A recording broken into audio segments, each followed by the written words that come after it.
নমস্কার বন্ধুরা, আজকে পড়ছি লীলা মজুমদারের পাকদণ্ডী বইটির দ্বিতীয় পর্বের সপ্তম অংশ।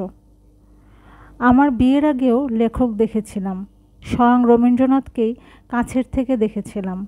প্রমোদ চৌধুরী আর ইন্দিরা দেবীর বাড়িতে পূর্ণিমা সম্মেলনী হতো, চাঁদের হাট বসত, সেখানে সত্যেন্দ্রনাথ ঠাকুরকে দেখেছিলাম। নরেন দেবের সঙ্গে তখন থেকে একটা স্নেহের বন্ধন গড়ে উঠেছিল। হিরণকুমার সান্যাল, গিরিজাপতি ভট্টাচার্য, সুশোভন সরকার প্রমুখকেও দেখেছিলাম। এমনকি একদিন সুশোভন এসে বললেন, তোমার বোধহয় ছোটদের জন্য আজগুবি গল্প লেখা বন্ধ করতে হবে। গিরিজাবাবু বলেছিলেন, ভদ্রমহিলাকে কাগজ নষ্ট করতে বারণ করো। কিন্তু যে কামারশালায় নতুন দিনের বাংলা সাহিত্যের লোহা পিটিয়ে শক্ত করা হচ্ছিল, দূর থেকে তার একটা স্ফুলিঙ্গ দেখা ছাড়া আর কিছুই সুযোগ পায়নি। অথচ বুদ্ধদেব বসু আমার সমবয়সী। গতানুগতিকের পথে লেখাপড়া শিখেছি। সম্পাদকরা বাড়িতে এসে লেখা চেয়ে নিয়ে গেছেন, কোনো সাহিত্যচক্রে যোগ দেবার কথা ভাবতেও পারতাম না।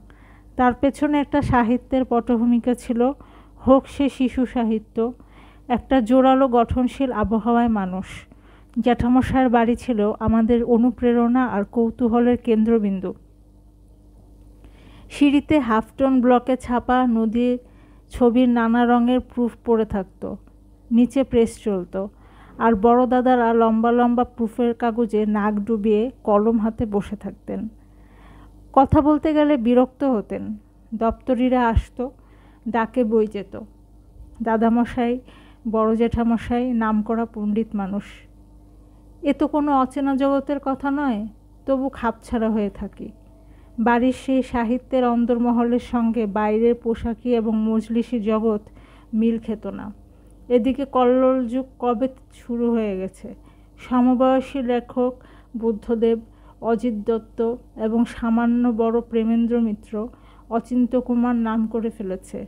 পরিচয় আর পিএনের মতো শৌখিন বৈঠকখানার সাহিত্য সভা ছাড়া কখনো কোনো সাহিত্য সভায় যোগ দিইনি। এখন নিন্দুকরা যাই বলুক, ওগুলো নেহাত ফেলনা ছিল না। বন্ধুজনের বাড়িতে উৎকৃষ্ট জলযোগ করলেই সাহিত্য আলোচনা খেলো হয়ে যায় না। তেমনি কেতলির চা আর জিলিপি খেয়েও সাহিত্য কিছু পুষ্ট হয় না। সাহিত্য তৈরি হয় অন্য কর্মশালায়। তাছাড়া সত্যি কথাই বলবো, ওই আসরগুলোর জন্য মন কেমন করে। চারু দত্তের বাড়িতে শ্যামলকৃষ্ণ ঘোষকে প্রথম দেখলাম।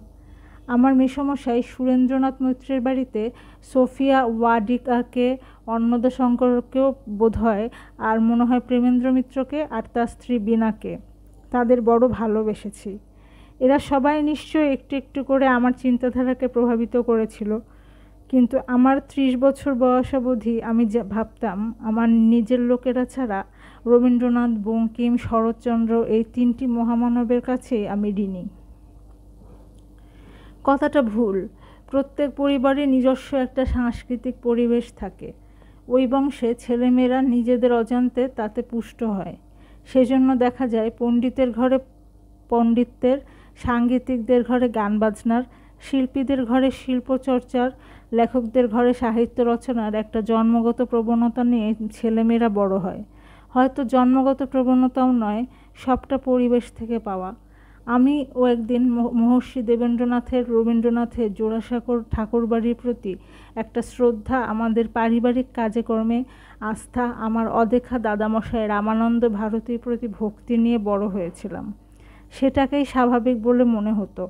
তাদের বুঝতাম, তাদের প্রতি সহানুভূতি ছিল। এই মনোভাবটা যে অনুদার তাও জানতাম না।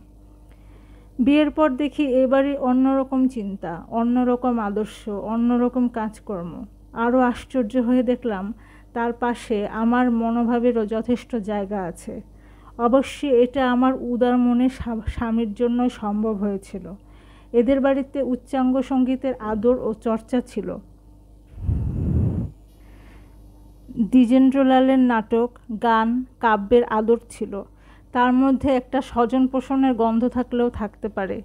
যদিও দ্বিজেন্দ্রলালের অসাধারণ অবদান যথেষ্ট স্বীকৃতি পায়নি, একথা আমি বিশ্বাস করি। কিন্তু এই দ্বিজেন্দ্র প্রীতির সঙ্গে একটা রবীন্দ্র বিদ্বেষ মেশানো ছিল। রবীন্দ্রসঙ্গীতকে এরা সেই সময় গান বলেই মানতেন না। দ্বিজেন্দ্রলালের ভাইপো আরেক রবীন্দ্রলাল নিজে মধুর গাইয়েছিলেন। সঙ্গীত বিদ্যা বিশারদও ছিলেন, পরে গানের স্কুল করেছিলেন। ইনি আমার চাইতে অল্প বড় ছিলেন, আমার সঙ্গে ভাব ছিল, মাঝে মাঝে গল্প করে যেতেন। তার মধ্যে আমাকে একদিন বলেছিলেন, রবীন্দ্রসঙ্গীতকে গান বলো না মামিমা। আমি তো অবাক। গান নয় বুঝি, তবে কি? ওগুলো হলো সুর দেওয়া কবিতা। নিজের অবিদ্যার কথা মনে করে গানেতে আর সুর দেওয়া কাব্যেতে তফাৎটা কোথায় জেনে নেওয়া হয়নি। এই মানুষটি পরে শান্তিনিকেতনের সঙ্গীত ভবনে কয়েক বছর উচ্চাঙ্গ সঙ্গীতের অধ্যাপক ছিলেন। এরই অসাধারণ মেয়ের নাম মালবিকা কানন। সে রূপে গুণে আচরণে অদ্বিতীয়া। তবে মালবিকার দিদিমা স্নেহলতা মৈত্রের কাছে আমার শ্বশুরবাড়ির আত্মীয় কুটুম্বরা কেউ দাঁড়াতে পারত না। অসাধারণ কাকে বলে তাকে দেখলে বোঝা যেত। তার কথা এর আগেও কিছু কিছু বলেছি। মালবিকার কাছেও গল্পের ঝুড়ি আছে। সে যাই হোক, এরা কেউ রবীন্দ্রসঙ্গীত, রবীন্দ্রকাব্য, রবীন্দ্রশিল্প বা স্বয়ং রবীন্দ্রনাথ সম্বন্ধে উৎসাহী ছিলেন না। আমার বিয়ের পর এদের মধ্যে প্রচলিত নানা আশ্চর্য অলিক গল্প শুনে আমি অবাক হয়ে যেতাম। রবীন্দ্রনাথের কোনো রকম রচনায় এর কেউ পড়তেন না, পড়বেন বলে কোনো আশাও ছিল না। আমার স্বামী গোড়ায় বলতেন, রবীন্দ্রসঙ্গীত শুনলে তার ঘুম পায়। শুনে তাজ্জব বনে যেতাম। ওদের এক উচ্চাঙ্গ সঙ্গীতের আসর ছিল। তিমির বরণের দাদা মিহির বরণ তার কর্ণধার। সমস্ত ভারতবর্ষ জুড়ে ভালো ভালো গুণী নিয়ে আসতেন। সামান্য প্রণামী নিয়ে তারা এক একজন এক একদিন গান গেয়ে যেতেন। মনে আছে, একদিন ওস্তাদ রতন জাঙ্কারকেও দেখেছিলাম।